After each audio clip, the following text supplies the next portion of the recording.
This is all about mass defect by Vivian Alpizar, Jose Chavez, me, Justin Coldani, Jason, and Ashley Roughrider. So what is mass defect? So mass defect is when the parts of the atoms don't equal the sum. So when you have the constituents, also known as protons, neutrons, and electrons, and you add them together, it's not always going to equal an atom or an element.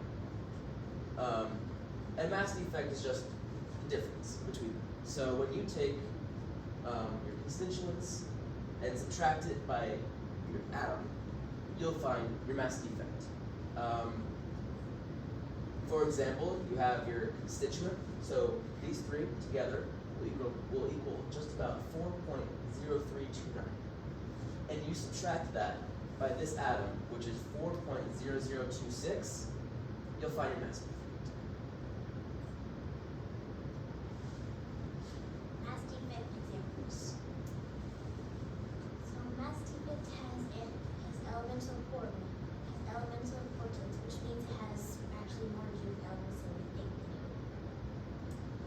And an example of mass defect is helium with 2 protons and 2 neutrons, which is 4 nucleons, and it has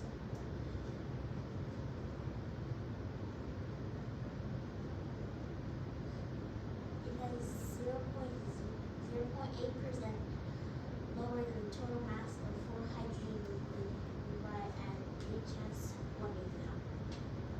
Another example is mass defect is hydrogen, which is 0, because hydrogen nucleus only has like 1 neutron. The final example of mass defect is lithium nucleus.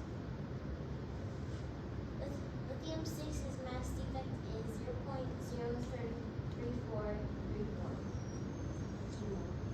You find that taking the total of 3 protons and neutrons and adding them up, and there's some calculations, you find the total mass of nucleons and the nucleus to get the mass defect.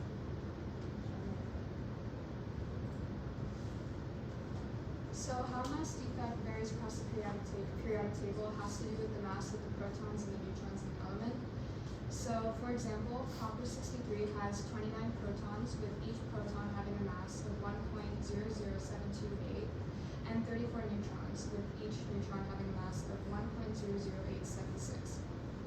Combined, the mass of the protons and the neutrons is equal to 63.50590.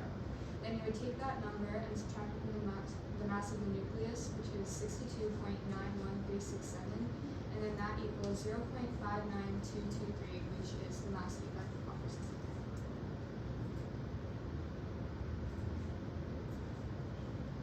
Let's find out. A helium has 2 protons, 2 neutrons, and 2 electrons. We'll substitute the masses in.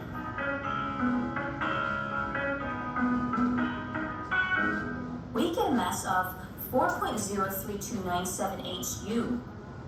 Not quite the same as the mass of a whole helium atom. Let's think about what's going on here. When I have protons, neutrons, and electrons separated from each other, we call them the constituent particles. From these constituent particles, I create my helium atom, which has a mass less than the mass of the constituent. This tells me something. In the process of making this atom, we have lost some mass. The difference in mass is known as the mass defect. So I can figure out exactly what the mass defect here is by doing constituent mass minus the mass of a helium atom, giving me 0.030375 U. Let's find out. So going back to the slide on how it varies across the periodic table, here we have an image of a periodic table with all the mass defect ranging from -0.10 to 0.05. And as you can see, all of the ones in green as lithium, they all have a mass defect of around 0.01 to all the way up to 0.05. And then it continues to the red, which can have a mass defect of -0.01 all the way down to about -0.03. And then it lowers throughout the periodic table, and then until it shoots up again around here, which goes back up to around -0.05 to 0, and then it lowers again to around -0.05.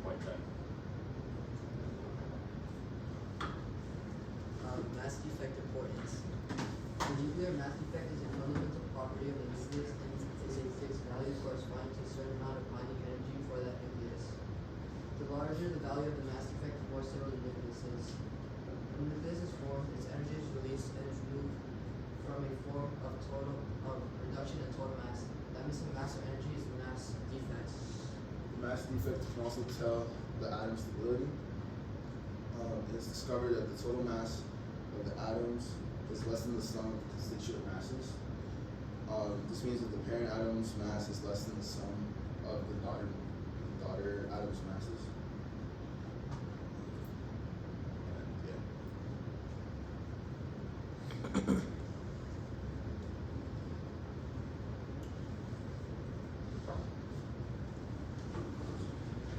Questions for the presenters?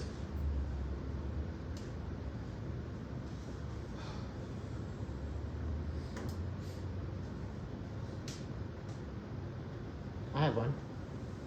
Back to that three-dimensional chart that Justin had. This one? Yep. Yeah. So what does it mean to be white or green or red or...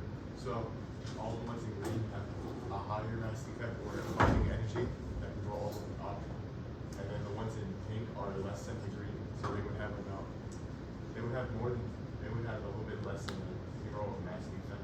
And if you're white or like all the way down, you have a lower mass defect and a negative binding charge of about negative 0.10 or a little bit higher. So are you saying then that lawrencium or cesium has a smaller mass defect than sodium?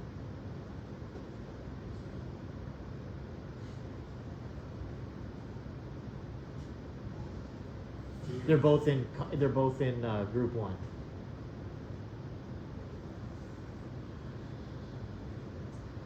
Lithium's green, cesium's white.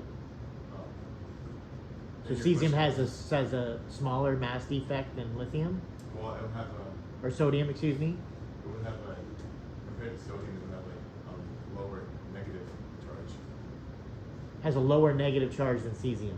Oh yeah, it seems like in the pink area, and the other one was like in the white area, with like a more negative charge, like a lower. So cesium has a smaller mass defect than sodium. Yeah. All right. Other questions?